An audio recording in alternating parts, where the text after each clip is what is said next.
Vinyl has been around since 1888, and through the years it has been enjoyed by millions of people from different generations.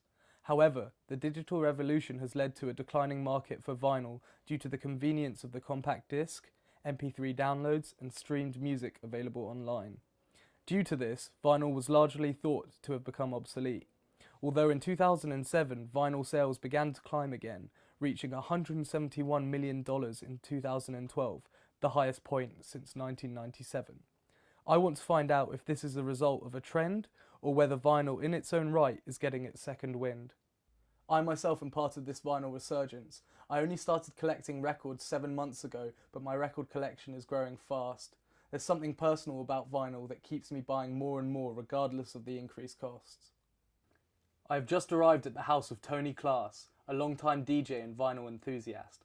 Perhaps he can give me an insight as to why vinyl sales are increasing again.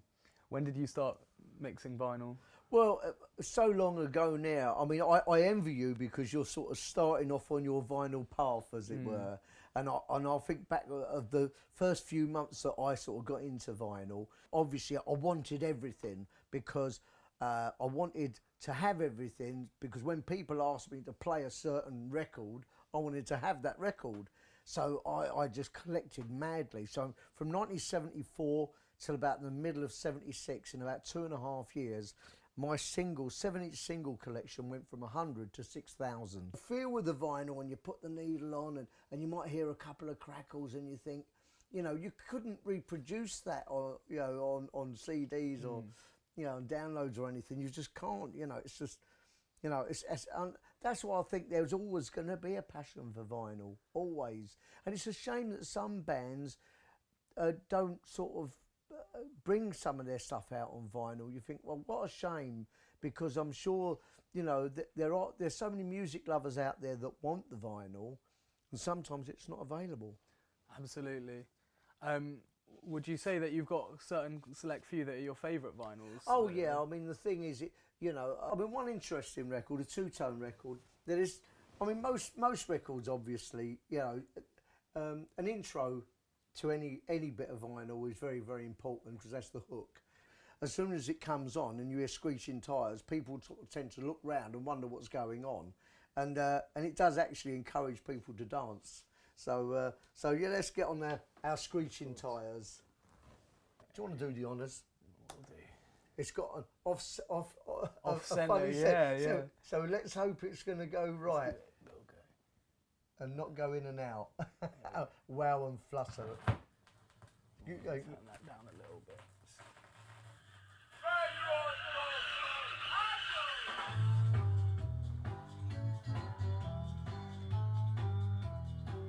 You can hear the wow and flutter, where it's not quite centred. After speaking to Tony, it became clear to me that vinyl was more than just a way for him to listen to music. He would never get rid of his vinyls in exchange for their digital counterparts. But Tony grew up on vinyl. It was what he was used to. One thing I still feel the need to find out about is what exactly is drawing people my age who didn't grow up listening to records into the culture. I am currently on the way to North London to meet with Sophie, one half of the new, volunteer-run, non-profit vinyl library. It's run by people in their early 20s, and I would like to see what they feel the vinyl library adds to this culture of analogue music and whether or not it is here to stay. First off, I'd just like to ask where the inspiration came to open a place like this up. Well, Ellie and I were DJing together on CDJs, and we wanted to start collecting vinyl, but realised that building a collection would take ages and potentially cost a lot of money. So we thought about looking at libraries and realised that they're not sort of loaning vinyl anymore. And then we thought, wow, wouldn't it be awesome to collect a whole bunch of vinyl together, start our own library and sort of grow a music collective, basically, where it's sort of based on sharing and it's non-commercial. Why do you feel that vinyl is becoming more popular? I think people are craving, because of the way the internet has sort of expanded and the digital, like everything being digitalized, people are craving to get back to basics again, I think, and just get in touch with music in a different way. We had like Theo Parrish down here talking about how you know, when you're playing on vinyl, you choose your 20 records, you put them in your bag. You're not carrying a laptop with 40,000 tunes on. You know, you choose and you select your best records for that reason, because they're heavy and you've got to carry them with you.